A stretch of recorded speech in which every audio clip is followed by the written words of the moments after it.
Greetings and salutations. You are listening to the Into the North podcast, where we take a look at the competitive side of the Commander format, also known as CEDH. I am one of your hosts, Lyndon, aka Noobzors, and today I am joined by my co-hosts, Matt, aka Null. Hello, everyone. Reed, aka Sick Robot. What is happening? And Morgan, aka Spleenface. How's it going? And in this episode, we are going to be covering a state of the format. Ooh. Well, hey, Yeah. lots of Cool. topic. Yeah. But before we get into that, what have you guys been up to since the last episode? Well, Had a good old break. oh yeah, Yeah, enjoyed some time Yeah. off. well deserved, or not Yeah. so well deserved. Yeah, so nothing too exciting, just holiday stuff. But yeah, hope everyone enjoyed their holidays and enjoyed a well-deserved break. So yeah, without further ado, let's just get into housekeeping and then right into the topic. So our housekeeping notes, as usual, are just our new patrons. So shout out to Luke P. Shout out to Cal P. And shout out to George B. Is it George or Georg? Pretty sure it's Georg. Georg, You got to say Georg, Georg, No, Georg. Georg is Georg? Georg B. Unless it's George B. Okay, well, you know what? Definitely let us know in the Discord how we messed up the pronunciation of your name. But yeah, big shout out to our patrons. As always, you guys help keep our audio quality from sounding like shit because we get to pay our editor. Yeah. So. Wow, we're just getting really blunt about that, aren't we? Well, no, it's like Yeah. people Yeah, always yeah. say, "Oh, you help keep the lights on, man." You know what? I'm paying my electricity bill whether or not you guys are patrons or not. But you guys are. We'll probably still record this podcast, but there will be no editing going into it. So If any you of you guys heard are our- the ones who are going to suffer for it. Not If not any of us. y'all heard our pilot, it's just gonna be that all over again. Yeah, so that's you get what you pay for with the patron. You get not your ears bleeding. We actually specially Yeah. edit every episode specifically for the patrons, and then we release the crappy episode to everybody else. We don't actually do that. It's Imagine. not false advertising. Imagine. But yeah, so thanks, big ups to our patrons, and as always, you rock. And again, we're going to keep doing that until the command zone sends us a cease and desist. So yeah, you'll look forward to that every episode. But yeah, so getting to the meat and potatoes of the episode, our main topic, we're recording this on a lovely evening of January the 7th, 2020. People are, just I thought it was pretty early in the morning. Is it on the morning? Is it the Yeah. morning right now? Okay, it's the morning. Yeah. People No, I think your it's- blinds see, are just closed. It's 9 o'clock. You thought it was 9 p.m. It's actually 9 a.m. Okay, yes, easy mistake. Yeah, we're everyone in CDH is loving all these interesting Theros Beyond Death spoilers. Nothing crazy so far yet. But maybe something that'll spark some fringe brews. But Underworld Breach is pretty cool. Yeah, That's a pretty neat flashback. card. Oh, cool for Zada. Yeah, super cool. So we figured, now with all these interesting spoilers coming out, it might be a great time to get into the state. Just talk about the state of the format generally. How healthy is the format? What's going on? If someone who might not be informed on CDH or might not play a lot of CDH, they want like Cliff's Notes version of what's going on. Let's give it to them. So let's kick things off with deck/strategy diversity, Which is almost always a contentious discussion in CDH. Well, in CDH and just about any other format, right? Yeah, modern, just about. There's always people are always complaining about decks, and it's always what's the next thing? Is everything is the sky is falling, blah blah blah. Like, and it's not always that. Sometimes the format is healthy and everyone acknowledges it, but definitely those times are rare. Yeah, Few and far between. Reed, do you want to kick things off talking about deck and strategy diversity? Yeah, sure.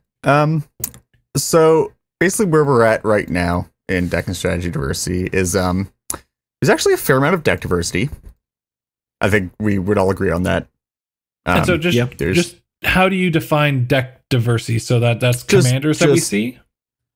Maybe not even like there can be like different decks within certain commanders. Certainly Thracian and Tymna helm a lot of decks, but a lot of those decks have different strategies. And even if they share a lot of the same win cons, they can still play very differently. There are a lot of different card choices. Okay, so what's the difference between deck and strategy diversity, or are they kind of just like the same sort of thing we're talking about here?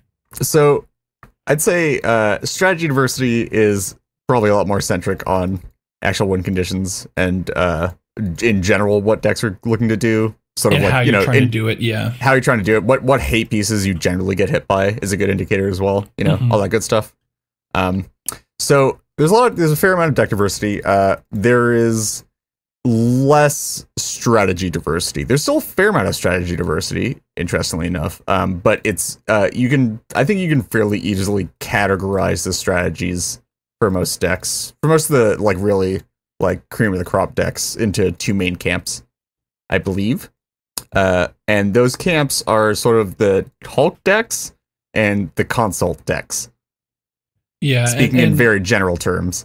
So Hulk decks are decks that are, of course, Protean Hulk, the namesake, but they're mostly built around the Flash Hulk combo. So the Flash Hulk combo. Flash Hulk combo. Yeah, the one. So the one that wins at instant speed.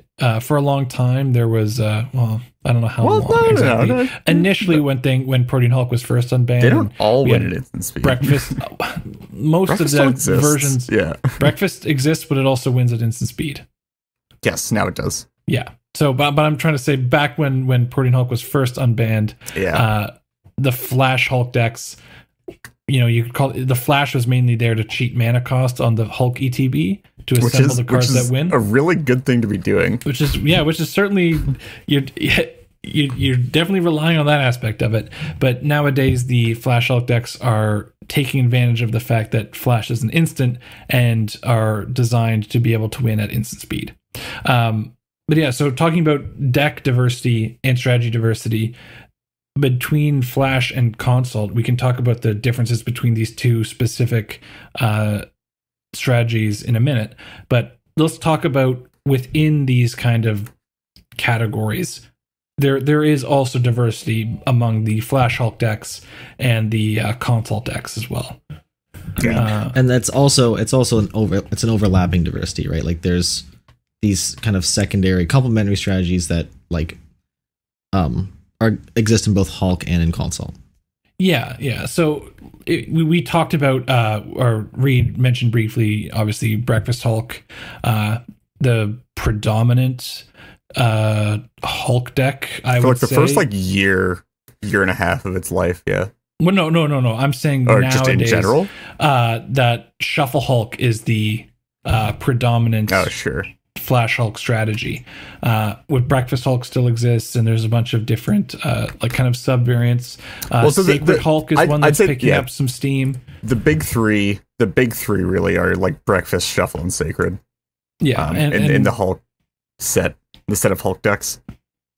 Yeah, and they each have their own kind of they gain some advantages over the other by getting different trade-offs. Some are more immune to different hate and are more resilient to interaction.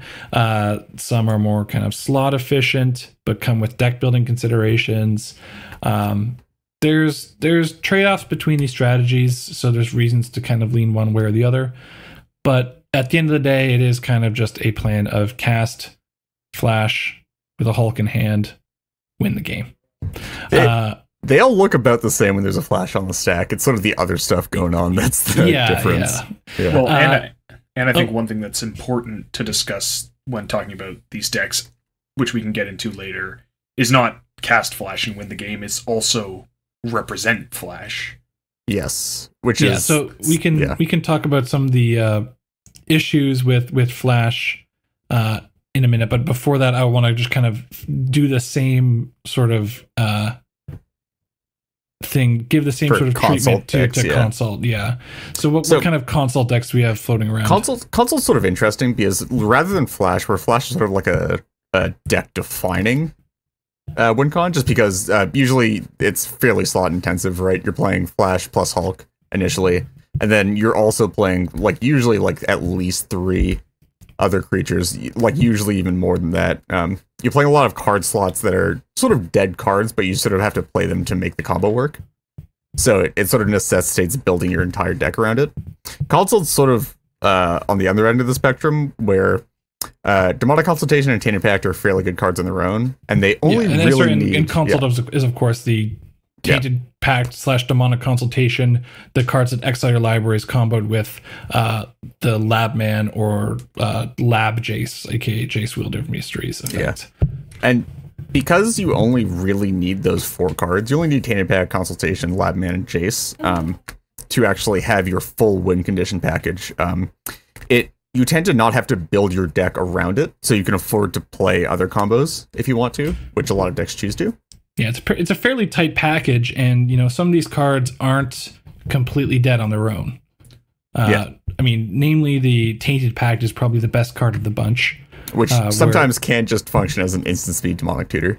Yeah, certainly nice. And then Consult can fit into a similar role, but is certainly riskier. You could panic Consult. That's a thing you can do. Yeah, people consult for Force of Will every now and then. I've seen it. It works most of the time. Yeah, so and when it does 60% of the time, it works every time. But I think also the fact that Consult is such a compact win package also makes the Forbidden Tutors themselves better, because you're less likely, like if you tried to use Tainted Pact as a instant speed tutor in Shuffle Hulk, the odds that you run over an important Hulk piece are pretty high. But if you just have, in general, because of that, it tends to, because of that fact, it means that you tend to have a hard time fitting Consult and Hulk into the same deck, right? Just because if you were playing the Forbidden Tutors in a Hulk deck, it's hard to actually cast them without fearing for just running over pieces that you need to win off of the Flash. Yeah, so one of the things the big differences you see between Flash and Consult are kind of Consult decks tend to be more good stuff decks, whereas Flash decks tend to be more turbo decks. That's a gross sort of oversimplification, broad strokes, characterization but how they are. In general, it's just like how they generally holds true. How they tend to work, right? Because Shuffle, or not Shuffle, but Hulk in general, the idea is you're trading your card quality and your slot efficiency in your deck for the ability to have a 2-mana instant speed win, which is I think a lot of people would agree is probably usually a good trade, but it does mean that you have weaknesses in that if you go into longer games, it's more likely that you're going to be drawing dead cards than other decks. And Consult's on the other side, where you're not quite as fast, but you're trading it for a lot of resilience and very high card quality. Yeah, that's another thing that's important to mention about Consult, is that it is just one of the more resilient win cons out there. There's not a lot of it. So for the biggest thing is that it dodges all of the stacks pieces that are normally run to hate on Flash Hulk, or to kind of like give decks a fighting chance to not die from early Flash Hulk. I mean, not even just those, Consult just dodges like all hate, right? Almost like effectively like all on board hate. Aside from select pretty much everything on board. Yeah. It doesn't dodge spot removal. And obviously it doesn't dodge counter spells.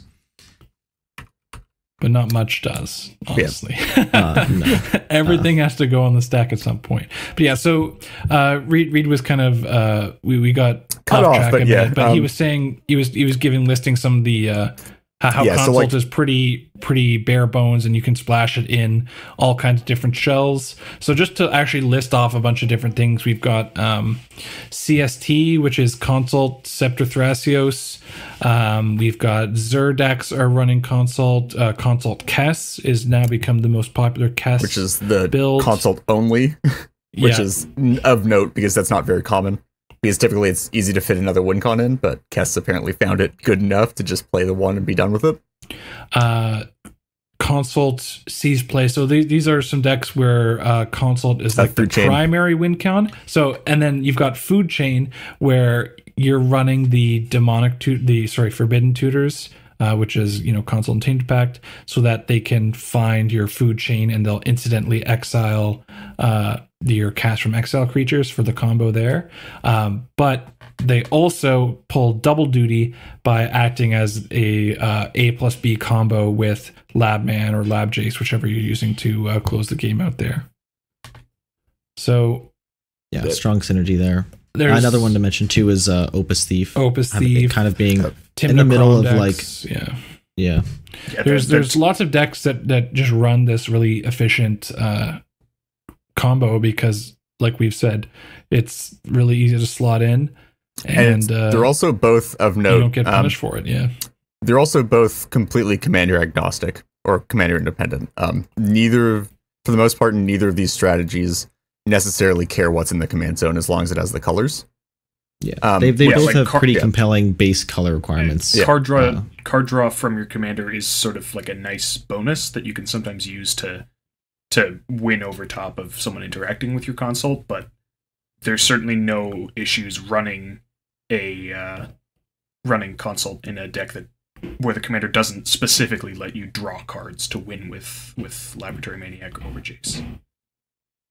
Yeah, and so as the meta has evolved, with these decks, they've kind of formed a sort of dichotomy where, because the console decks dodge all Hulk hate, and they can run good stuff, so they can focus, and they're less slot intensive, so they can just run more, interaction and just generically good cards. They formed a good kind of counter to Hulk, where they're just like they're more well suited to combat Hulk. Yeah, it's not a hard counter, but yeah, you definitely see console decks appearing a lot and kind of forming like not a symbiotic relationship, but like, they appear a lot they appear a lot together, console decks and Hulk decks. I would say it's not that they're specifically well positioned to fight Hulk itself. They're well positioned to play the game that Flash often forces you to play. Yeah, that's a good way to put it. More, if you would expand on that, just so we can.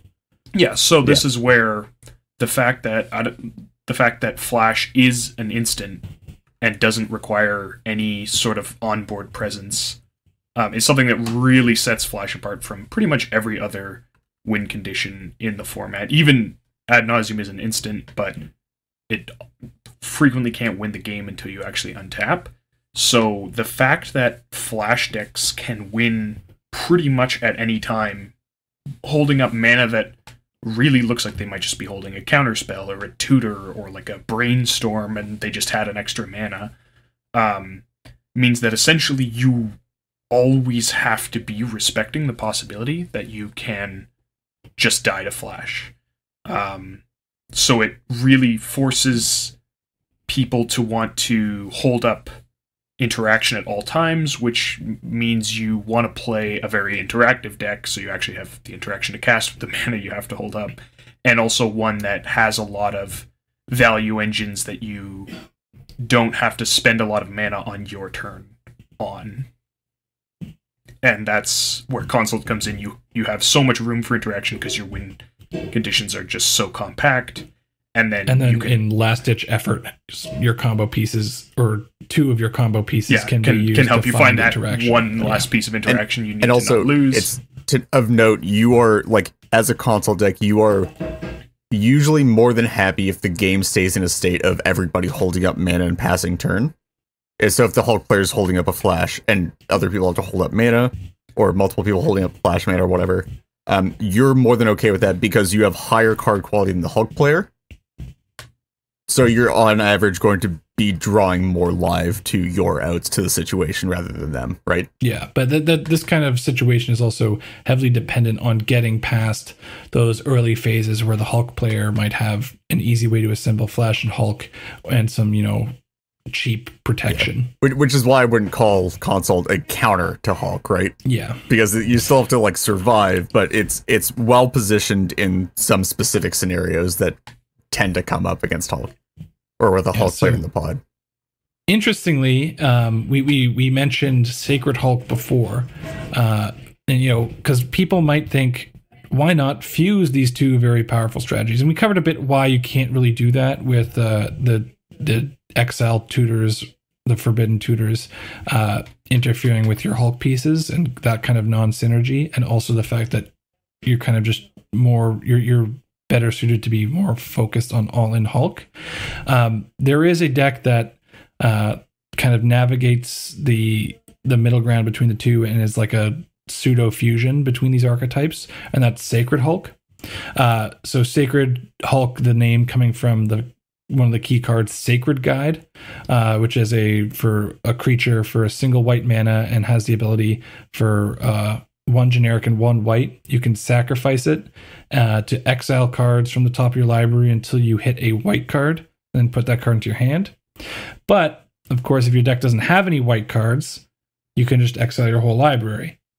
So what the deck will typically do is you'll cast Flash, you'll put a Laboratory Maniac, Sacred Guide, and a Hapless Researcher into play, activate Sacred Guide, exile your library, sacrifice the Hapless Researcher, win the game with Laboratory Maniac. Of course, there's also the secondary line of finding Spellseeker instead of Sacred Guide to find your Consultation and put that directly into hand. So you get, but I think it's worth noting that some of the Hulk hate, but you kind of the deck doesn't come without deck building restrictions, of course, because Sacred Guide requires you to not run any white cards. Also, your Flash, your instant speed win, is going to cost you a bit more mana. If you're going to activate a Sacred Guide, that's an additional 1 and a white mana you have to spend to win, and not to dedicate towards, casting counterspells to protect your win. Yeah. Do you guys have anything else to say about like Sacred Hulk or? So for a bit of perspective, you're losing Silence, Dovin's Veto, Angel's Grace, which is great if you're playing Ad Nauseam, of course. You're missing if you're playing Thrasios, you're missing some of the key like value engine cards like Smothering Tithe and Faber Elder. Like Enlightened Tutor, Enlightened Tutor. It's a reasonably strong deck building restriction that I think like absolutely keeps Sacred in its place. If it didn't have this restriction, like it would have access to all these powerful cards, and maybe it would be a bit too powerful. These cards aren't critical, but they're definitely strong. They add to the power level of deck. Like it's stuff like you would never, like most of the time, almost never play a white deck without a Silence. So the fact that you don't get access to it is rough, right? And it's also like it's this. So it's a demonstration of why you don't necessarily see a lot of intersection between Hulk and Consult. Because of like the restrictions that it has to put on itself, but it's also a demonstration of like the power that you can get out of hybridizing them, because it's sort of like this Hulk deck that has reasonably quick wins. You only, if you want to, you only have to pay an extra white on top of the 1 and then blue for Flash, with mana discounts in the pile. And then it also gives you like, so you have the fast win, but it also gives you this like long game ability to like, first of all, play with really high card quality like console decks usually do, but also you get to play around hate that Hulk decks don't. That's one of the biggest advantages, which is like if someone plays a Grafdigger's Cage or Rest in Peace, typically in Hulk decks, if they're not running like a second, like some Hulk decks run a secondary combo. What is it? Freed from the Real, Bloom Tender has been one in the past to make just because mana it's with like Thrasios. And but with this, you don't have to dedicate like 2 separate slots to that kind of effect. You just get your standard, like basically most of the pieces that you're already running constitute your secondary win con. You're just not doing that Flash Hulk aspect of it. You're just Academy Rector being another like white card that really enables that secondary strategy. So to kind of summarize what we were just saying, Flash, not just regard to Sacred Hulk, but kind of the whole Flash Hulk discussion and Consult discussion. Flash really is the win con to beat in the format, and is really dictating the pace and what decks are kind of viable. What decks even get to like they even get to like sit at the table. Like it sets like a very hard lower bar on what you can do when there's a Flash Hulk player at the table, right? Yeah, a lot of the lower tier decks in the format can't play or can't really are gonna, if you sit down with one of the lower tier decks in the format, that, you know, if there's no blue in your deck, you need to be doing something really good, or you're going to be causing a burden for the other players who are, you know, relying on your interaction to help keep everyone else in check. So you really need specific pod compositions to kind of get away with playing some of the lower tier decks.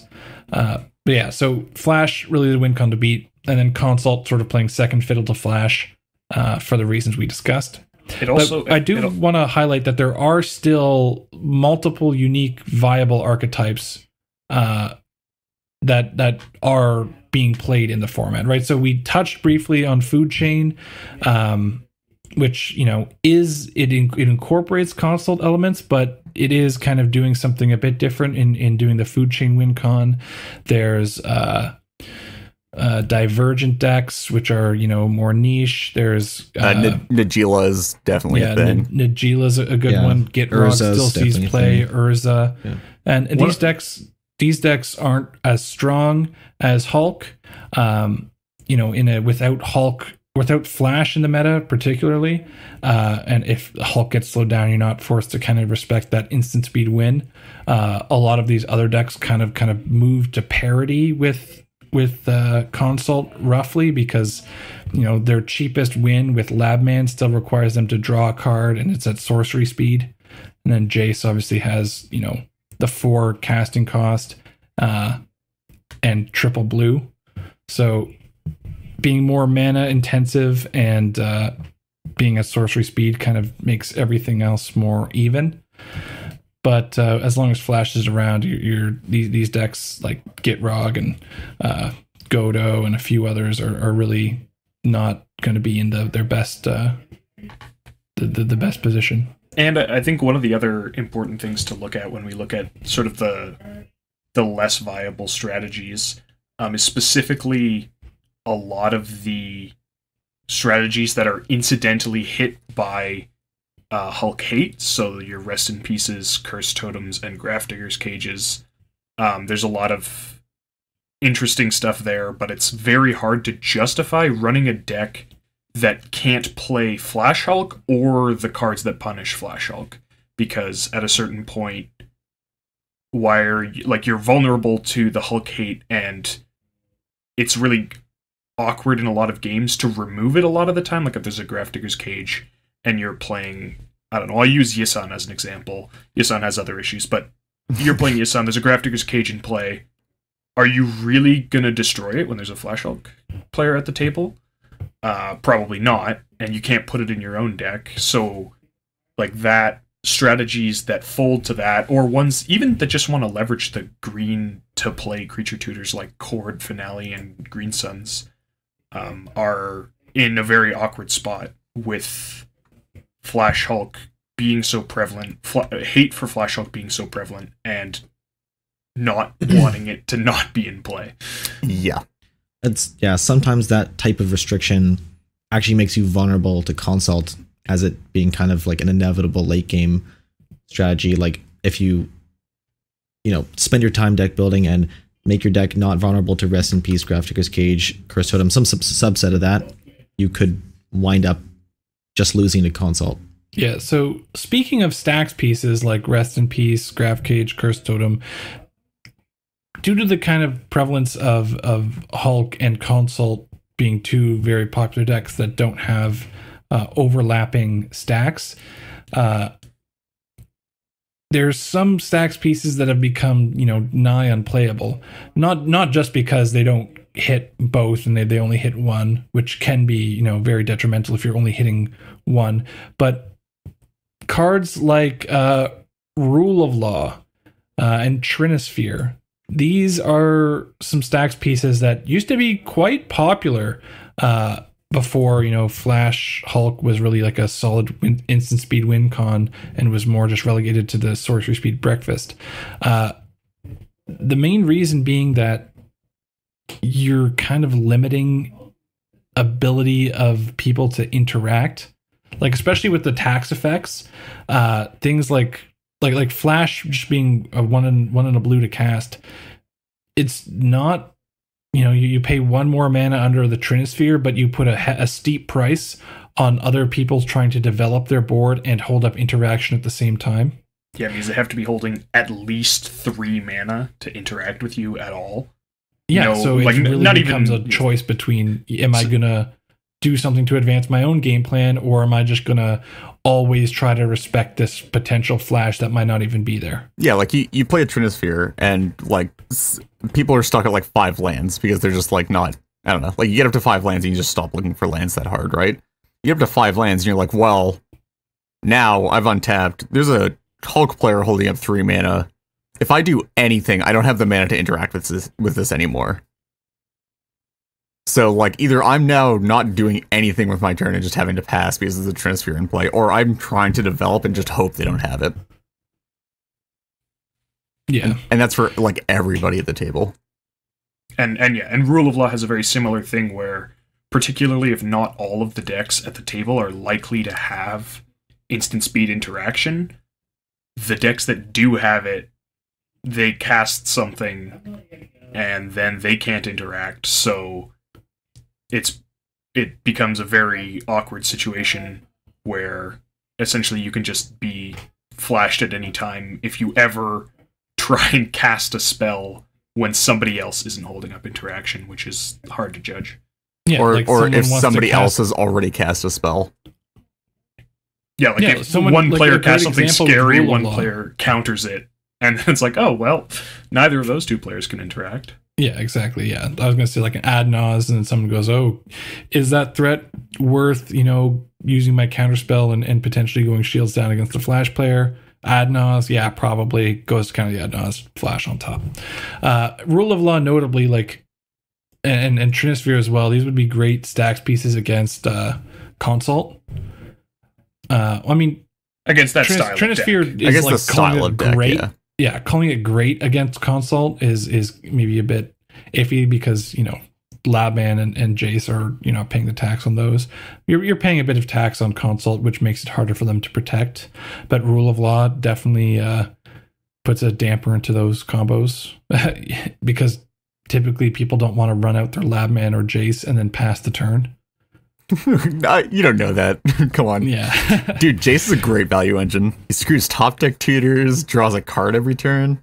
Yeah, nuts. Dies to Crom. Yeah. So to kind of conclude this deck and strategy diversity section, we just want to kind of give some actual concrete, not really Quote unquote, stats, but quote unquote stats. Anecdotes. I don't know. Just kind of we're going to be giving you a sort of rough meta breakdown of what the last 2 tournaments, so CDH tournaments. So these were the time twisted tournaments that were webcam tournaments over Discord.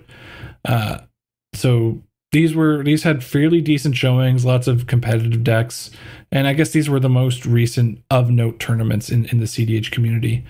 So in the very last one, 6 of the 8 top 8 decks were Hulk decks, and 5 of them were 4 color or more.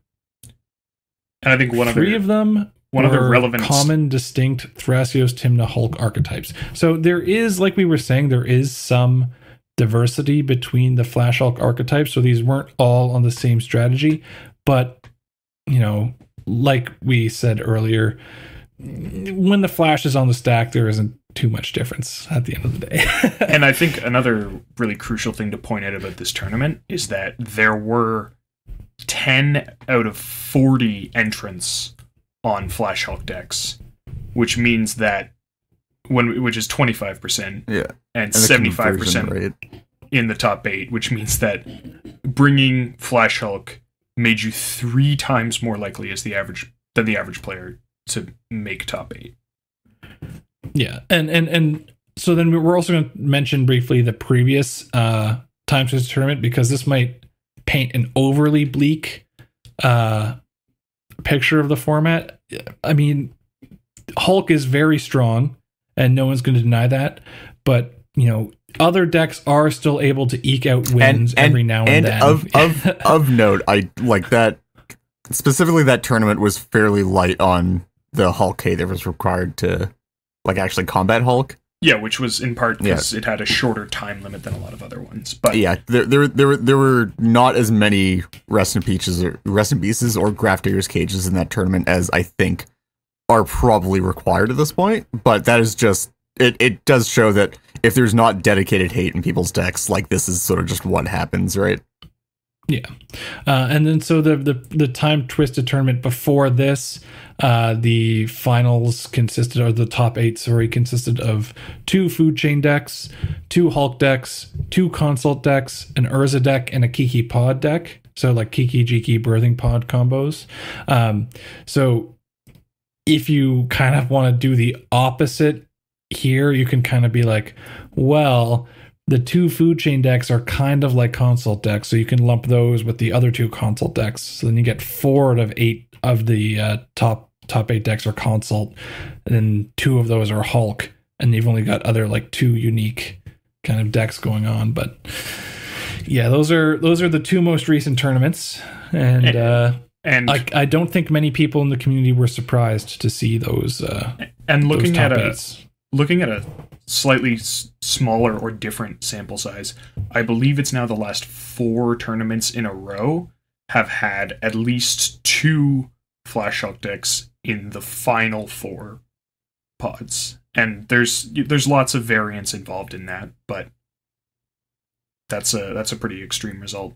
Yeah, and then not even to mention ranked online stats and all that stuff. Not even getting into those weeds, but I mean, I think it's been fairly obvious that these are the 2 things that are going on right now, for the most part. Yeah, and the last thing we can wrap this up with, so our last little mini category here is kind of rates of brewing. So just how has what's brewing been like in the format? Has this been affected by the meta at all? Strategy diversity, deck diversity, is brewing adding to that, or making it worse? So we've kind of got it's hard to quantify this. It's definitely just coming from experience in terms of a lot of us from the podcast are actually in the trenches on the Discords, interacting with people as they're brewing or brewing ourselves. So we kind of get some hands-on experience with this. So that's where our opinions are coming from here. So, take that as you will, but I think this is a pretty accurate way to sum up what's going on. Reed, you can talk about this first point here. I think this is sure. Right. It's basically been, for the last little while now, there's sort of been a stagnation in new major decks coming out of existing commanders.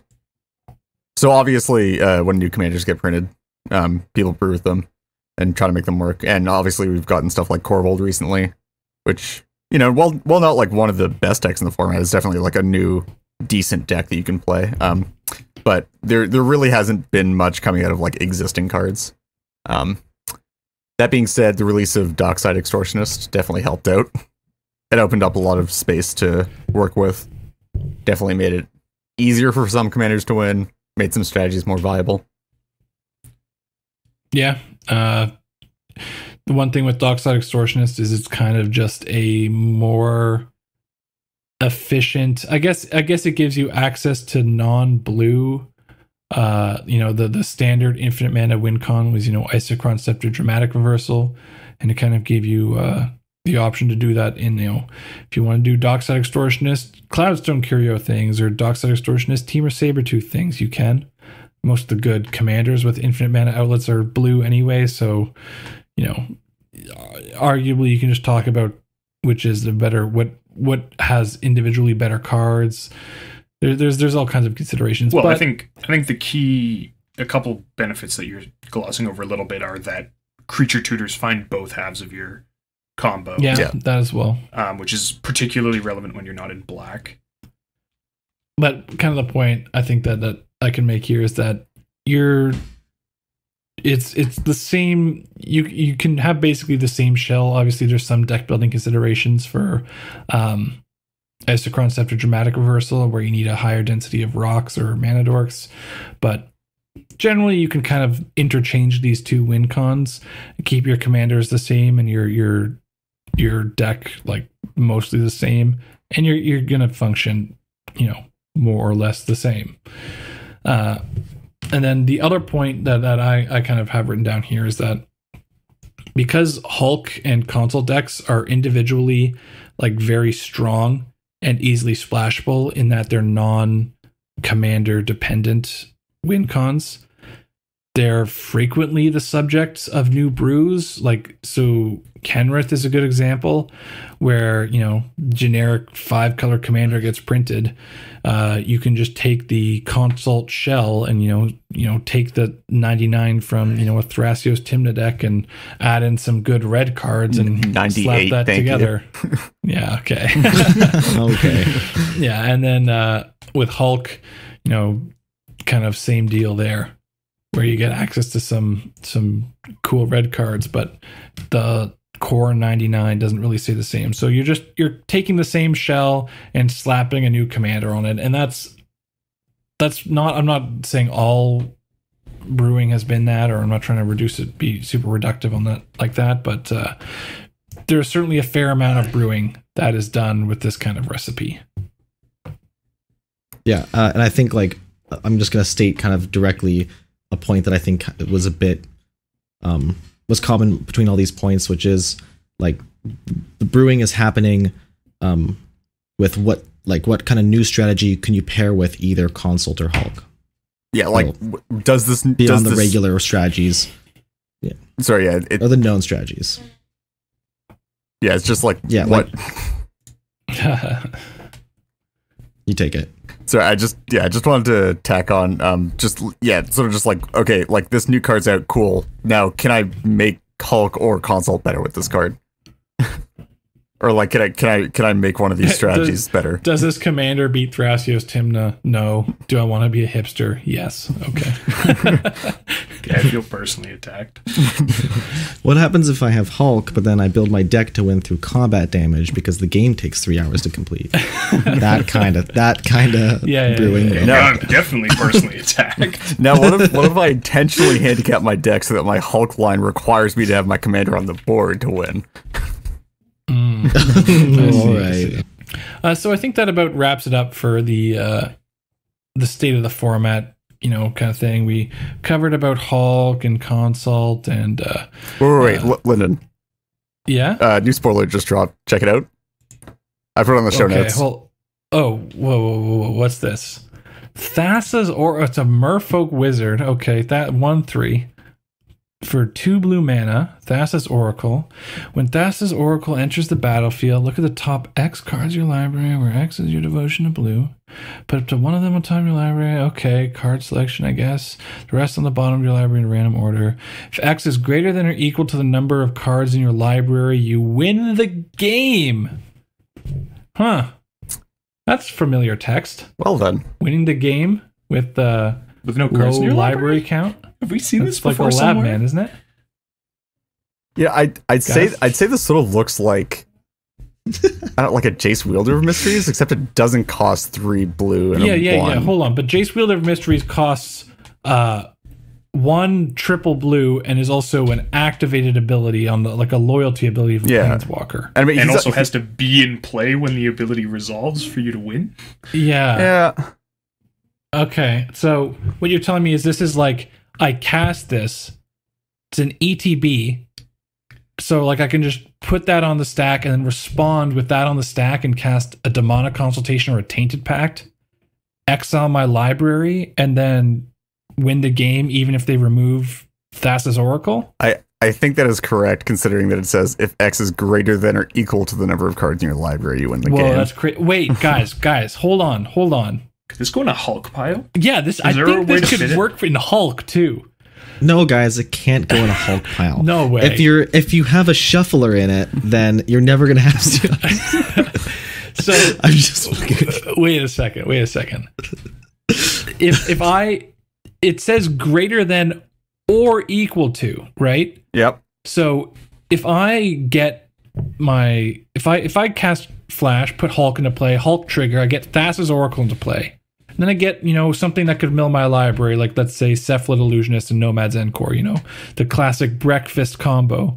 And I just mill my library in response to this ETB. You're telling me even if they remove Thassa's Oracle, that I'm just going to win the game, right? I'm telling you that even if they sudden shock every creature on your board until it's dead, you win the game. Beats split second. That's interesting. There. Okay. Write that one down. Yeah. Huh. I'm just kind of putting the pieces together now, but that seems like a really, really slot efficient combo. Yeah, it's I'd say that's what, like 3 cards?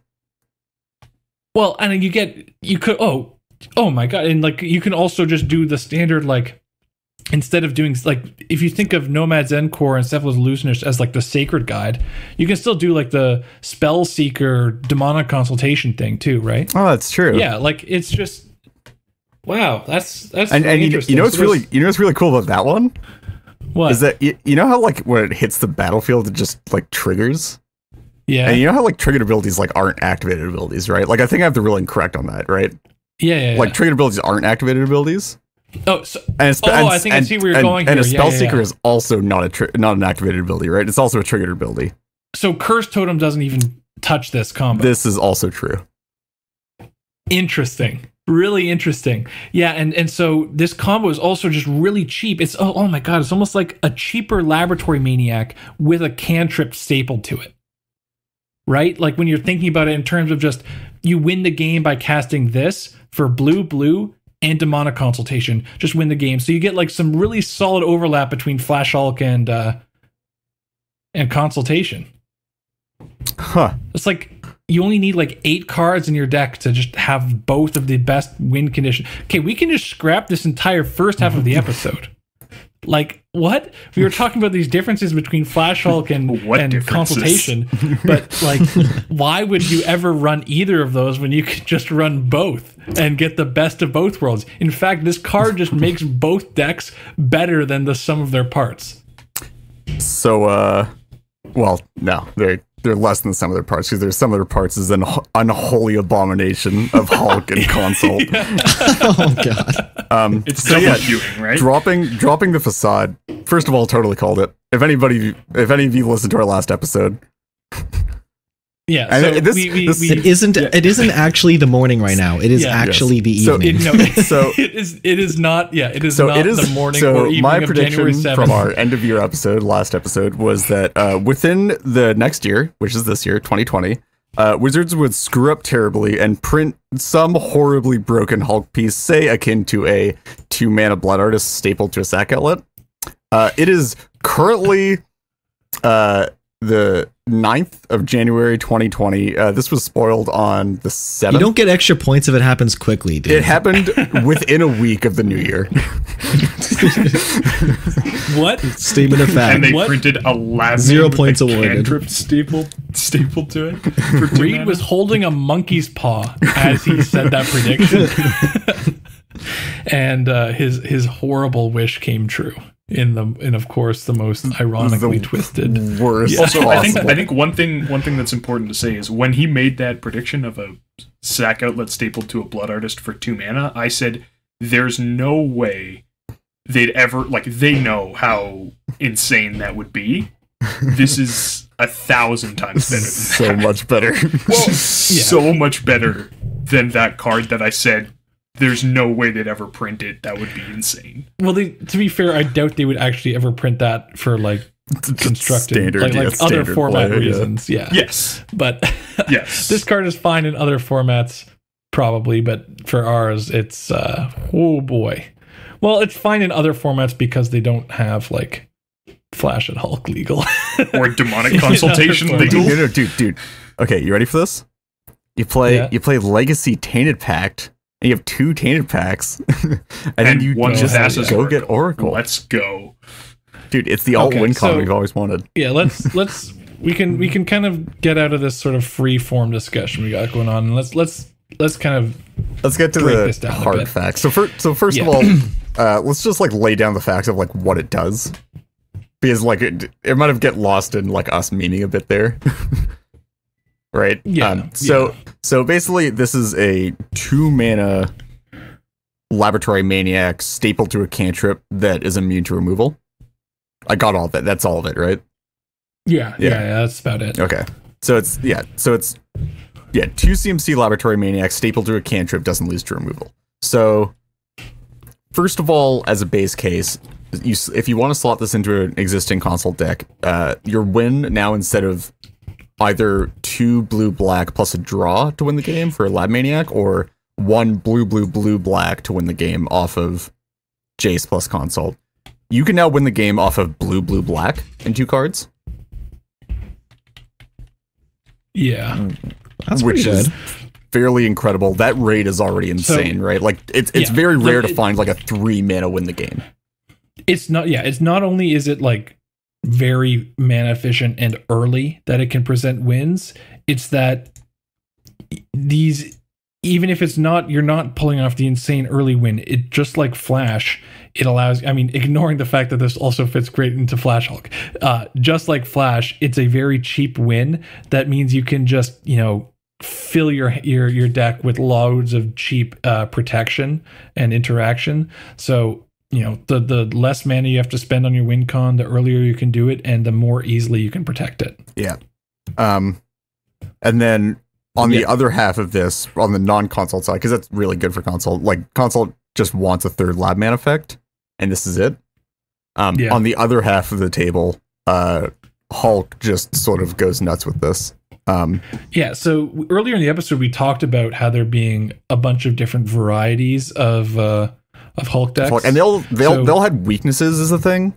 Like trade-off. Sacred Hulk was the fusion between console and Hulk, but had deck building considerations, and we can enumerate them all. But Reed, as the person who the owner and chief mod of the Hulk Discord server, what did you do when this card was spoiled? As soon as this card was spoiled, I took, I believe, our 9 separate channels for discussion on different builds of Hulk, put them all into an archive so nobody could comment on them, and then made one channel because this is the only deck that we need anymore for Hulk decks. And now it's truly unified Hulk. It's because it's so this card has gobbled up. So we were talking about earlier in the, sorry, I'm at a loss for words. This card gets me, so this card puts me on tilt every time I look at it. But we were talking about how Hulk was already eating up a large portion of the metagame. Same with Consult, and how they were, but even and there was some diversity between like the actual builds of it. All the Hulk builds are gone. This eats them up. This also eats up basically the best Consult deck, which was Consult Scepter Thrasios, because the best Consult deck is now just Consult plus Hulk. It's literally, it's basically just CST with like a few, like 4 extra cards, I think, total. And it's suddenly minus Dramatic Reversal, minus Scepter, plus Flash, plus Hulk. Call it a day. So it does some things. So just to talk about like the actual dedicated WinCon package. So here's I've got a list of cards that are like, these are the only cards you need to include to have the most powerful WinCon that CDH has ever seen. Like the most powerful in terms of like, you get your instant speed wins with Hulk, which is your resilient wins with Consult, like all the A plus B combinations. But it's all. It's also, sorry, just like tacking on that one as well. It's not just that this like lets Hulk layer in with Consult and lets you do both in the same deck very efficiently. It's also that this is also just like so much more resilient to any hate than Hulk piles have been, because you cast Flash, put a Hulk in the bin, get a Hulk trigger, get the pile of So you can get like Thassa's Oracle plus the Breakfast combo, which is then immune to. So you can't like use like a Relic Progenitus or anything, or like a Deathrite Shaman, because the Hulk trigger happened and you're not trying to use it again, and nothing's in the graveyard anymore. So that doesn't work. You can't remove anything because the removal doesn't matter, because you can just just stack up a bunch of mill triggers. You can't remove Thassa's Oracle, and you can't remove any of the Breakfast pieces because you just activate in response, right? So you're stuck in this place where you have to like stifle the Thassa's Oracle trigger, and Stifle's not a great card, or you just have to be able to counter the Hulk. So like it's either like you stifle the trigger or counter the flash, and if you're not in blue, good luck. Because I actually don't know what you can do to stop it from happening. Yeah, so as a Gitrog, we've run Grafdigger's Cage and things in the past. Now, one of the problems with running Grafdigger's Cage or Leyline of the Void or Rest in Peace is that you only hit half. You only hit the Flash Hulk portion. So you're barely scraping the deck, right? Because it's just so efficient as just a general regular consult deck with good stuff cards and great, grind ability. So, Rest in Peace isn't going to do much at all. So we kind of scrapped the Grafdigger's Cage idea. Grave Hate, Extra Pate used to see play like as a niche tech against Hulk, because they couldn't respond with like protection, so you could exile their combo pieces. But now the only access for Gitrog to attack this deck in terms of like interaction is just straight up hand attack, which in CDH, not the best. I think also one, like earlier we were talking about Sacred Hulk, that the existence of a deck like Sacred Hulk meant that people looked at the format and decided that the benefit of putting Consult and Flash Hulk together was worth having to pay at least an extra white mana to win the game after Flash, and not being able to run any white cards. Yeah. Like, the fact that people were playing that deck and were winning with it was evidence that, like, this is something that you want to be doing, right? Sacred Guide is 1 and a white. So it's an extra 2 mana. Some people included Blood Pet in the decks. But it caused at least an extra white to win. Okay. Which is also relevant in a deck with no white cards, that you had to be able to generate a white mana, yeah. Oh yeah. Speaking of Blood Pet too, like I don't necessarily think it's gonna end up in some of the more optimal builds, but because this card is 2 mana, you do have an extra free mana slot in both of those piles, by the way. Yeah, unlike Laboratory Maniac and Spellseeker, where you couldn't find a Blood Pet, you have to pay an extra black mana to find the Demonic Consultation, and you also need to have a way to win, like to draw a card in the old Sacred Hulk builds. Now, if you find Thassa's Oracle and Spellseeker, you can just chuck in a Blood Pet, and your Demonic Consultation is free, and of course, the draw ability is stable to the Thassa's Oracle, so not even a problem. But yeah, so I wanted to just talk about, I wanted to list the cards that are necessary to include in your win package. So it consists of 9 cards in this new unified Hulk consult deck. So that's going to be your 2 Forbidden Tutors, which is Demonic Consultation and Tainted Pact, which we've described are both not necessarily dead cards on their own. Then you've got Nomad's Encore and Cephalid Illusionist, which are, dead dedicated combo cards. Flash and Hulk, more or less dead dedicated combo cards. Spellseeker, which is a pretty fantastic card on its own. I just want to let that be known. Yeah. Thassa's Oracle, which as its base case is a great combo piece, but as a base case, you get to it's like almost like a better Augur of Bolas on its own. Well, it's more like an Omen Speaker than an Augur of Bolas. But it gives you a card. No, it doesn't. It goes on top. Oh, sorry. It does go on top. Okay, sorry. Yeah. But it's it's an Omen Speaker. It's still an Omen Speaker, which is like not a card that has seen constructed play. Yeah, and then the last card here is Jace, Wielder of Mysteries, which we've talked about before. So not even all of these 9 slots, which you get a lot of value out of these 9 slots, a lot of redundancy and lots of multiple ways to assemble the A+B combo. Not even all of these are dead. Some of these are very strong cards. Tainted Pact, very, very strong card on its own. Spellseeker, very strong card on its own. And of course, Demonic Consultation still has usefulness. And you know what? Like, Flash, like, here's some things that people even haven't, we haven't talked about too much either. Yeah. You can flash in Thassa's Oracle and, consult and response. So, like, you can assemble weird mixed up combos in here too. Right, so if you want to, let's say you cast a big Ad Nauseam and someone's, you've got some mana left over, you can flash in Oracle, do that. You can Necropotence and assemble the combo that way in the end step. You can draw lots of cards with the Rhystic Study if someone's like there's a big counter war or something, and then you can just flash in Thassa's Oracle, Demonic Consultation, which does also mean you can win at instant speed through Grafdigger's Cage and Rest in Peace, which is something no Hulk deck has ever been able to do. And that is not a thing that I'm fairly sure any deck has ever been able to do. Reasonable. I don't think any other deck really has any ability to win through one of their combo pieces getting countered very effectively. With Flash, it's even greater than that because you don't care if Flash gets countered. You don't care if Flash gets exiled from your deck. You don't care if Hulk gets exiled from your deck. You don't even care if Hulk gets exiled because you have this amazing combo that is easy to assemble by itself, and uninterrupted by your opponent's interruption. Yeah, there is no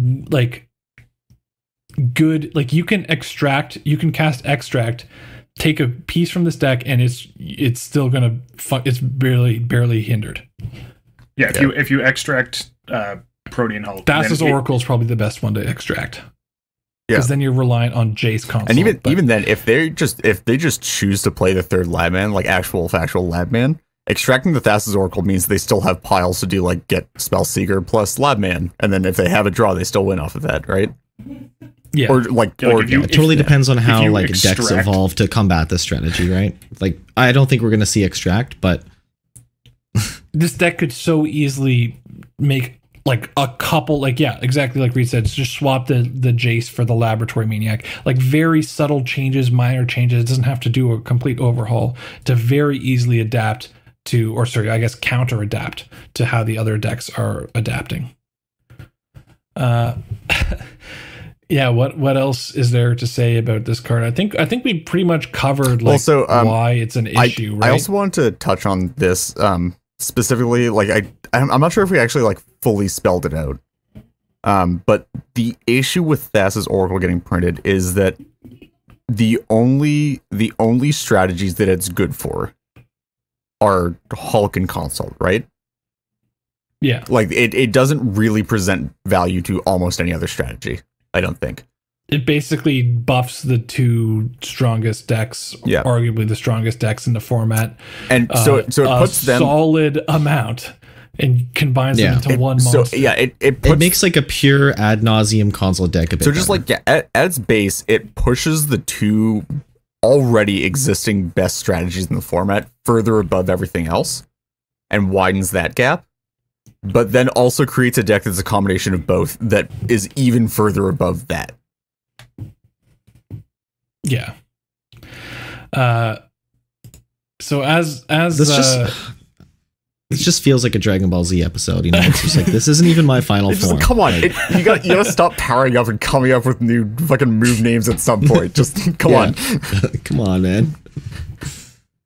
Yeah, as listeners of the show probably feel, and as I'm sure they're aware, many people in the community were not happy about this card. And this discussion has been had a lot over the past 2 days. No, I don't think any of these points are necessarily very original, and I think they've probably been talked over 100 of times already on Twitter and Discord and wherever. But still, yeah, I'm breathing a sigh of defeat here. It's so people on the GitRock Discord where someone joked that they made a tagline for the server, which is your one-stop shop for your favorite new casual deck. Oh, that's depressing. Yeah, because like the existence of this monstrosity combo deck, the Consult Flash Hulk, unified deck, is just, it eclipses and just pushes everything else out. Yeah, isn't Commander supposed to be like the brewing format?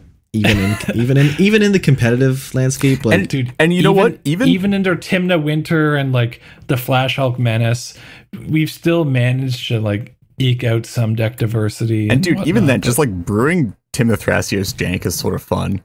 And it was just like, oh, I'll just like stick these weird cards in, and we'll just do like mid-range stuff, and like the race to who can play the most like Seedborn Muses in a deck with like the least interaction stolen, right? Yep. This strips all the fun out of that. Even I don't even want to build Tymna Thrasios jank anymore. I was doing some stuff like throwing together a list, and I know Reed, like you were building a list, and the deck. First of all, like you were saying, it builds itself. You put in those 9 cards, and the rest is like, okay, I'll just put all the best ramp cards in, the best protection cards, easy mana base, and then the rest, like, oh, the best value engines. And then you've still got, after putting in all the best cards, you've still got like 20 slots. And you're just like, oh, okay, well, now I get to just like pick and choose and adapt to my meta and be like, okay, well, these interaction slots aren't playing as nicely as I wanted them to. I guess I'll just swap them out for better ones or whatever. God damn it. Yeah, like I put in all the best like protective counter spells, all the best tutors, all the best, like some of the best value engines, and like just some solid like all around interaction. And I've still got 11 slots left to fill. Like, it's insane.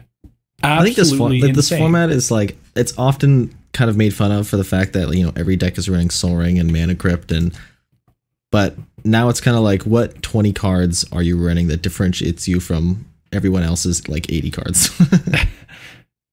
Yeah. So like, what does this mean for the format? Like we've already touched on this a bit, so we don't have to reiterate all the points, but and also kind of just, we're not really being alarmist or like hyperbolic here. Just we've read you can connect the dots yourself, right? This is how it is. People who've played CDH know the power of Hulk and Consult, and can read between the lines on how the fusion, the super ultra mega upgraded Dragon Ball Z version of that deck is. Yeah, I think. Yeah. As a good example, I brewed and wrote the primer for Huldan, Teller of Tales from the Throne of Eldraine Brawl decks. And like when I built that deck, I was going, okay, I'm going to build this so I can play the Hulk hate, and then I don't have to worry about artifact hate, and I can actually win through Cursed Totem and Linvala, like activated creature ability hate. And that was sort of the principle upon which I built the deck, which meant I also made some sacrifices. I wasn't running Green Sun Zenith, I wasn't running Eldritch Evolution, that sort of stuff. And that is one of the big things that provides an avenue for brewing in CEDH, is how can I build a deck that plays well into these sorts of hate pieces, gets to run specific hate pieces, and so can attack existing combos. And this basically completely invalidates that. There's no reason to play a suboptimal deck because it's more resilient to hate, because it's now no longer more resilient to hate than Flash Hulk, which is sort of was the existing sort of fastest, strongest deck that was vulnerable to hate, at least some amount of hate. Yeah, well, it's those like pentagrams where like in like, I don't know, like Pokemon or like some RPGs where you've got like power, speed, agility, all these different. It's just like, maxed out. It's maxed out. It's maxed out in everything. Oh man, that's like the best way to put it. Yeah. This is like that. This is like when you're playing like a Mario Kart game or whatever, and like you play through enough of the game that it unlocks the cart that just has like all the best like. Oh yeah, this one's better than all the other ones. It's the pay to win DLC. Yeah. Max speed, max acceleration, max handling. Yeah. Yeah, but and like just to boot, it just doesn't require a lot of skill to execute the combos or to, you know. Yeah, it's just like, I mean, piloting, there's some nuance in terms of counter spells and stuff like that. so like a big thing for like you're not rewarded for deck knowledge. a big thing for like skill expression in like existing Hulk decks before this was like the skill didn't come from like the turn 2 flash you and dead you.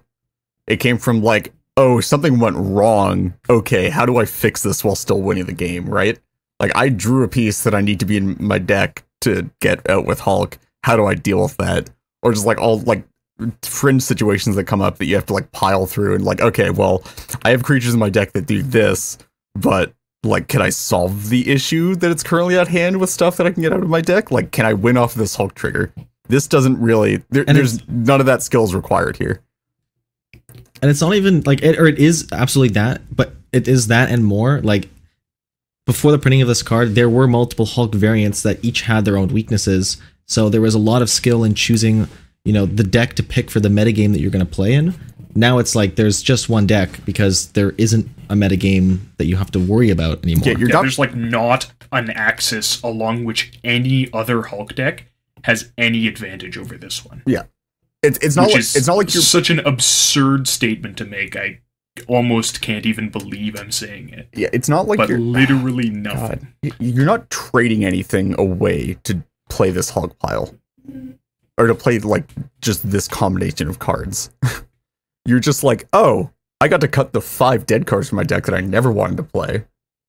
Play a more resilient pile that's also faster, can still win the game at instant speed for 1 and a blue, and just gets to play better card quality. And layers beautifully with an extremely resilient backup plan. Okay, like, and just to kind of contextualize this maybe a bit further, so we're just, if we were to take all the cards off the ban list and look at the meta that would result in like the strongest win cons. So obviously Time Vault, like Derevi, is insane.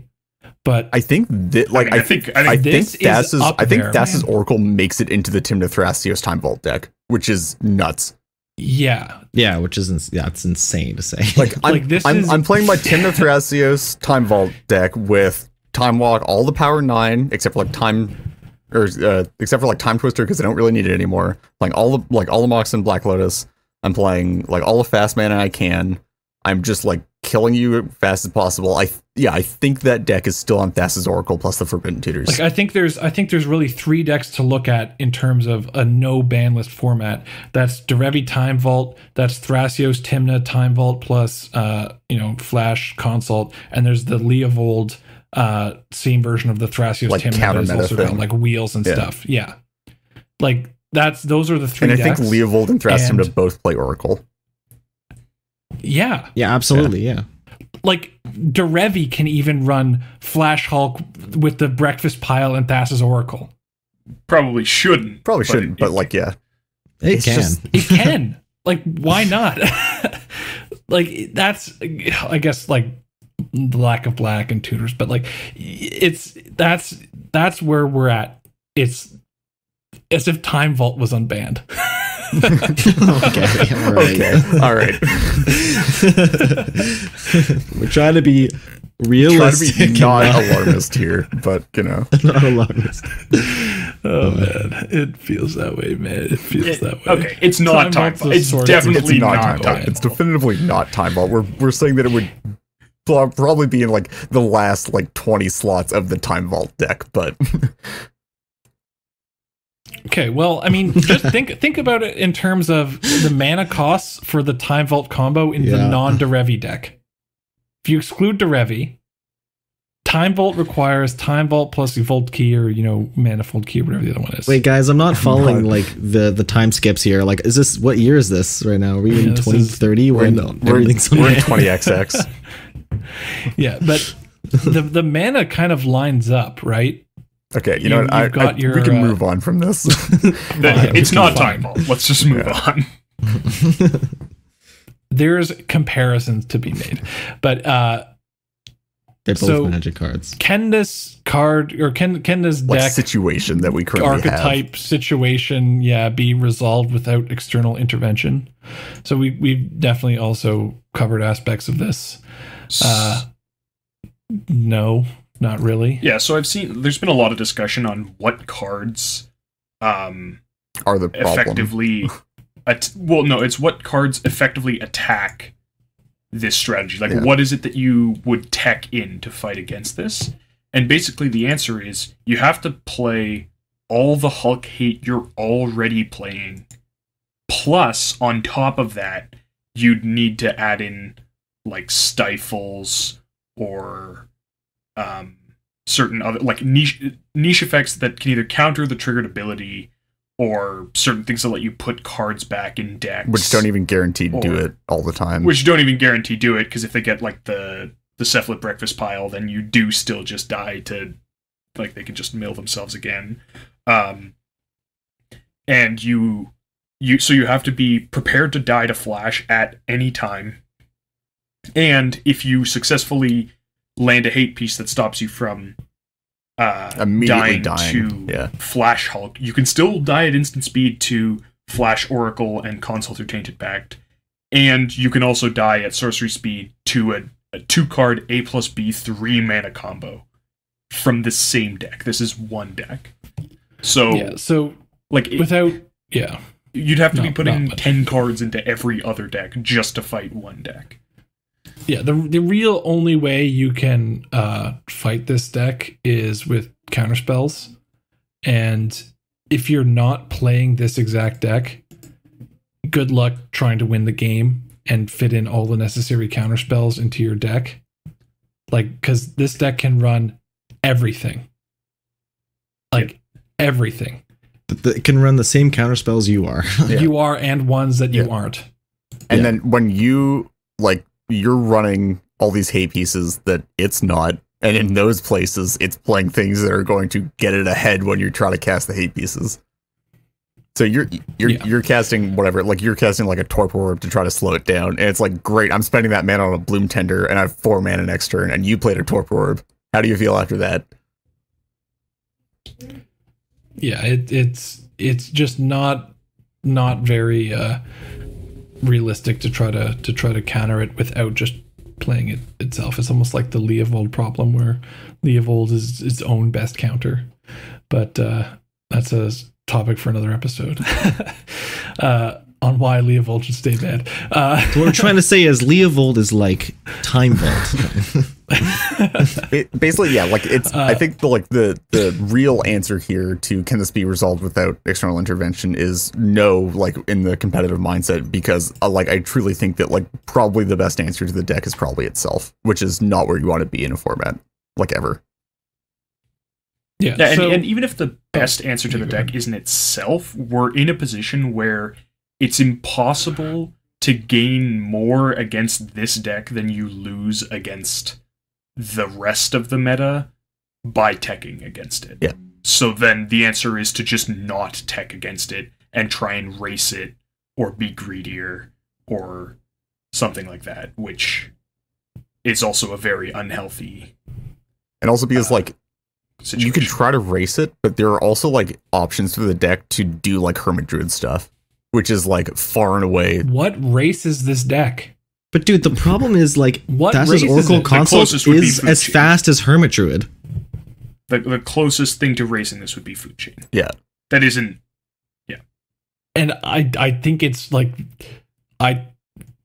very close, or if not like this deck with just because of the flash aspect. Well, can- sorry. can When I say quicker race, I don't wins. mean like don't play counter spells. Yeah, no, like, But I mean while like don't also try yeah. and tech against it with static hate, or like try and slow it down other than just stop it from winning when it tries to win. Okay. So then how, if nothing really answers it with the current tools we have, how do we deal with this? So, speaking as the Hulk player on the podcast, and the person that is doing a lot of work to make this deck as good as it can be, because I'm a competitive Hulk player, and this is just what I have to do now. It's what I have to resort to. Flash has to go. Flash has had to go for the past year and a half now. This is a campaign that many members of the CDH community have been. This is Flash's final form. Like Flash needs to go.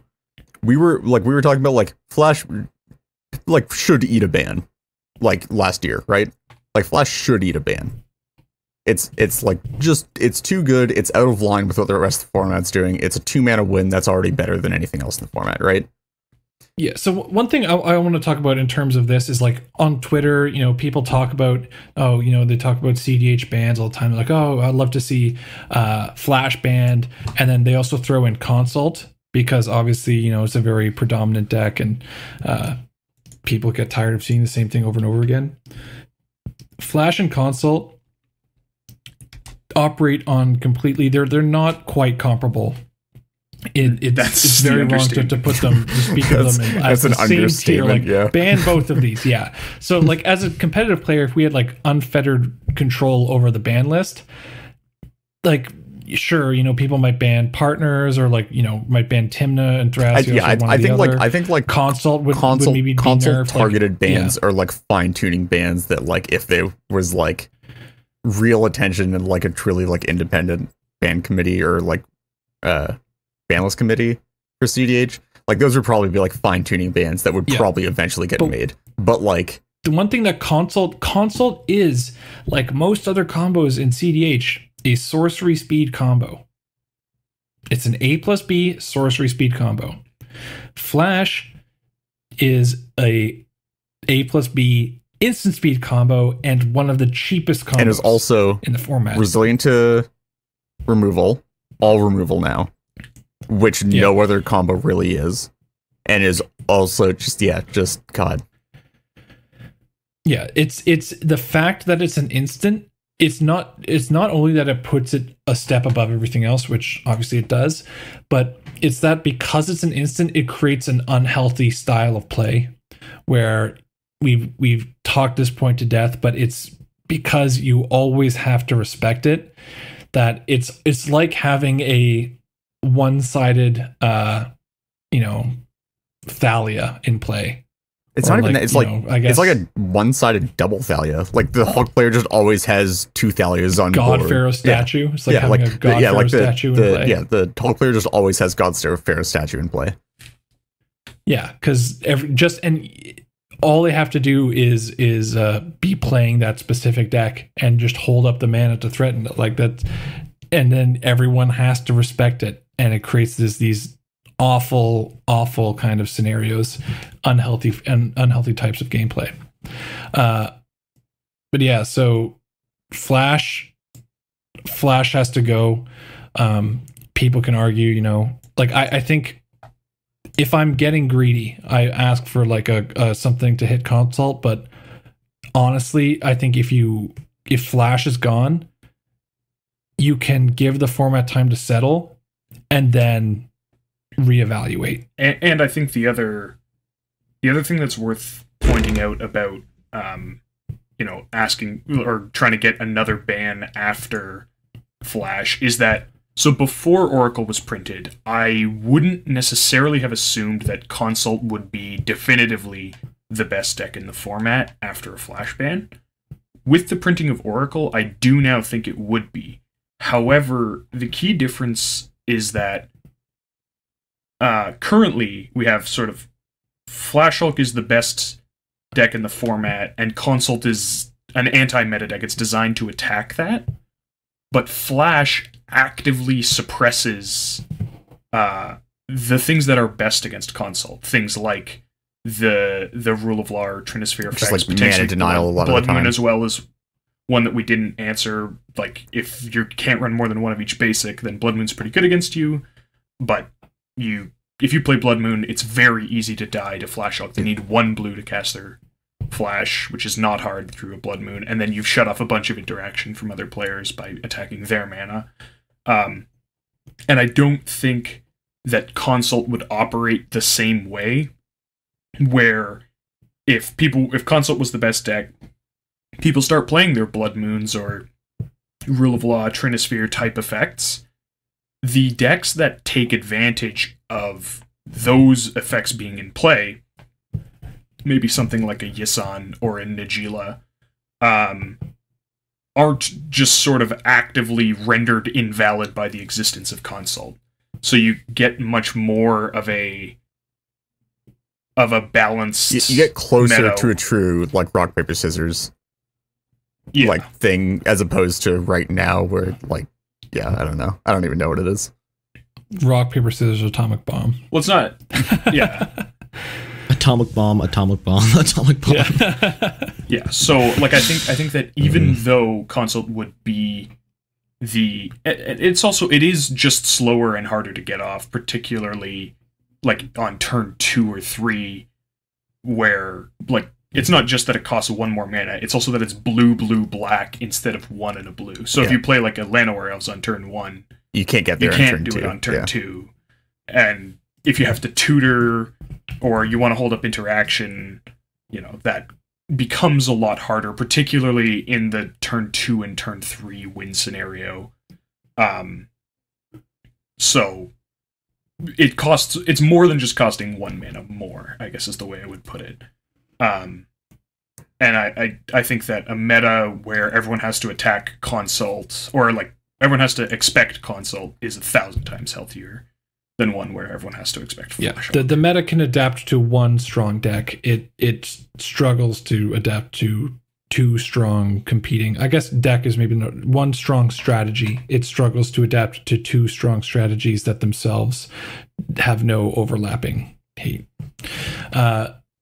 So the kind of last point here that we want to talk about, and because ever since the spoiling of this card, and I mean honestly since the last year, people have been talking with Shivam and Sheldon and other members of the RC and CAG about, oh please, look at CDH, ban Flash, blah blah blah. Everyone's pleading their own case for different bans, and then Paradox Engine happens, and all kinds of crazy stuff. But just my plea is stop asking for Consult ban. We're like the RC has made it clear that they only want to focus on, like, they don't want to balance the format for competitive, and they want to, it's a casual focused ban list, which, what I think is absolutely great. We all play this format with the same ban list, like with this ban list philosophy that's existed for a long time, and up until a few recent things like Thassa's Oracle and maybe the unbounding of Protean Hulk and people figuring out how to really take advantage of that, things were going like very solid. So we don't need a fully tailored competitive ban list to have a healthy and format. honestly, just like by virtue of it being EDH and it being 4-player games, like it's very easy for like even an unbalanced meta to still be fun to play in. Like it's self-balancing to a degree. People are always going to want to play their own like unique things, and as long as it's like the top of the format stuff isn't like actively discouraging to anything that anybody wants to play that's like not that stuff, I think like it's more than okay to play with the ban list, right? Yeah, and like, I mean, there's no set in stone rule, but like they haven't made any changes to say like, oh yep, we're gonna all of a sudden open the doors to all the competitive, whatever you want to say, get in. Like, there's been a focused campaign to get Flash banned for the reasons we've stated, for the past year.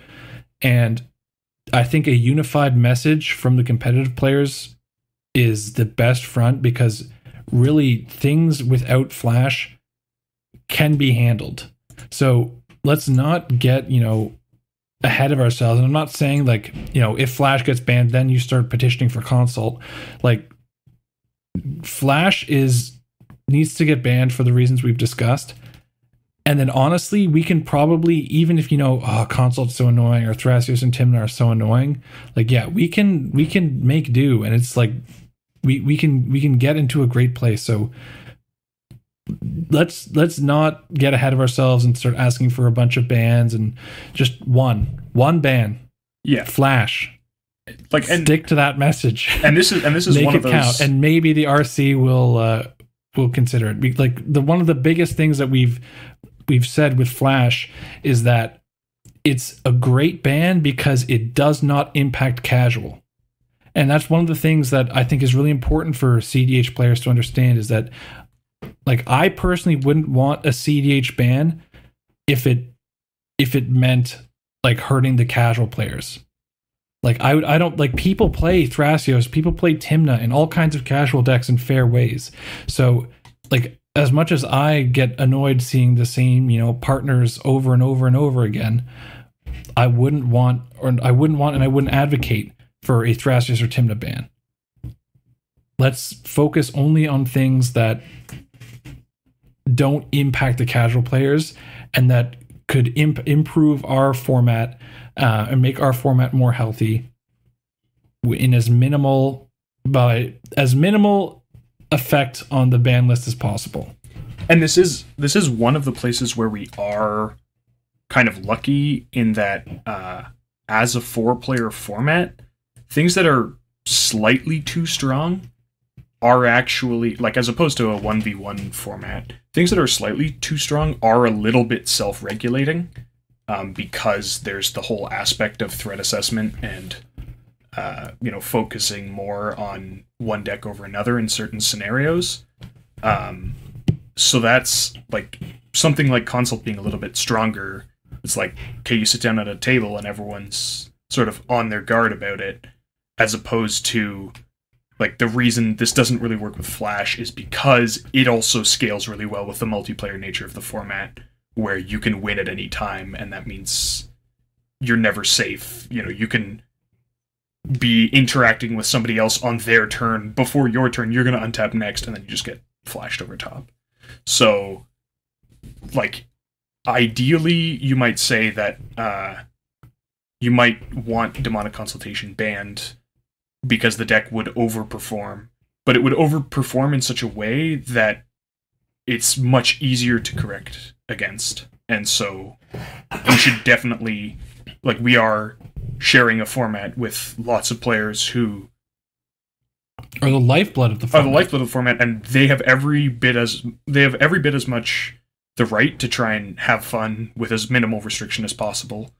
And so if we can regulate something internally in the way we build decks and play, then we should certainly be trying to do that rather than asking for a ban for a solution to anything that's, a millimeter ahead of anything else. Is there anything else anyone has to say on this topic? I've got a bit of just kind of a casual ending statement. Okay. Like, I think it would be extremely entertaining to build a mono blue devotion deck that tried to win with Thassa's Oracle as quickly as possible by assembling the most blue devotion that you could possibly think of. Like, that is a great casual deck that you could build that absolutely justifies it not being banned. Well, also, I think the RC has taken a policy on not banning cards right away, no matter the uproar. Like, Paradox Engine had all kinds of uproar right from it was printed. People were saying, "Oh, this card needs to be banned, too busted," and that was almost like a continuous cry, throughout its existence in the format. And I'm talking about format in terms of EDH, not CDH. All the way up until it's banned, and then when it got banned, the people who were playing with it and enjoying it, and CDH players got a bit upset, but I think it was in the end it was a good ban, and I think that their policy of not being too eager to ban cards, right, not emergency banning things is a good one.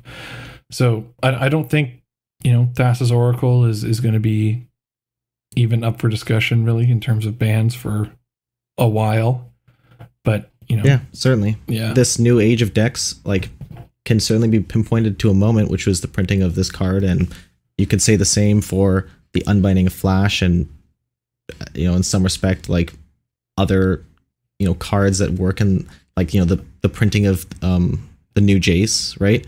Yeah. But throughout all of those different timelines or metas, there's been a single card that has been the problem, and that is largely responsible for what has culminated now. Yeah. So if I'm going to give like a closing statement before we close out the show, and that's just like, if any casual players or RC members or CAG members are listening, I hope this this episode, served as a good explanation for what the state of the format is like, and why these cards might be a problem, and hopefully this made a good case for why you might want to consider banning Flash, and gave lots of different perspectives and the general perspectives and kind of the pulse of what the CDH community is thinking. So I hope that was a good thing, but of course there's all kinds of other members to reach out to in the CDH community. So you can obviously reach out to any of us over Discord or on Twitter. But then there's also Shaper and Team Turn 3 and the Spike Feeders playing with, like, there's so many people who are out there and being positive voices on behalf of the competitive community. And so you can reach out to them, and then to the competitive players, just please be positive members of the community on Twitter. Be like, you unfortunately, competitive players have a negative stigma in terms of being like, for a long time we've been trying to disentangle the notion of being a pub stomper from a CDH player, and that's still a fight that we are waging till this day. So when you're out there on Twitter and stuff, and you're talking about CDH, like, you are kind of reflecting the community as a whole. It's not really fair, because everyone should be treated on an individual basis, but that's how it is. And so lots of casual players, their first impression is what sticks, and that's what paints the picture of CDH players. So just try to be a positive force out there, and keep on keeping on. And one other thing I do want to highlight in the context of discussions about this, particularly with non-competitive players, is again just how great it is, how far we've come, both with now the existence of the CAG, and also with Sheldon in particular as the most public face of the RC, where this is being discussed, and people who really don't have to care if CDH is healthy or fun, or if the community's happy at all, do. And they're making an effort to listen and ask questions and learn, and are trying to figure out, if they can help and how they can do that. And we should all be very appreciative of that, because they don't have to do that. Yeah, I'm incredibly thankful to everybody from the CAG and RC that actually chooses to engage. It's not something that you have to do, but you do it anyway. And it's just something that I have to appreciate. It's also a thankless job. Oh yeah. A lot of flack from casual players. I have no players, envy for being in that position, but heavy is the head that wears the crown. But yeah, so well, that about wraps it up for this episode. If you guys would like to reach out to us with any questions, comments, or concerns, you can contact us on Twitter at IntoTheNorthPod, via our email, IntoTheNorthPodcast@gmail.com, or on our Discord server, the invite link for which can be found in the description for this episode. An extra special thanks to all of our patrons who help cover the expenses for this show and allow us to work towards improving the quality of the podcast. If you too would like to become a patron, we are at patreon.com/IntoTheNorthPodcast. Thank you, as always, to the band Vox Cadre for our lovely podcast music, to Nate Slover for our equally lovely podcast logo, and to our long-suffering podcast editor, Roadkill. Next episode will be out in 2 weeks. Until then, see ya. See ya. Peace. Bye.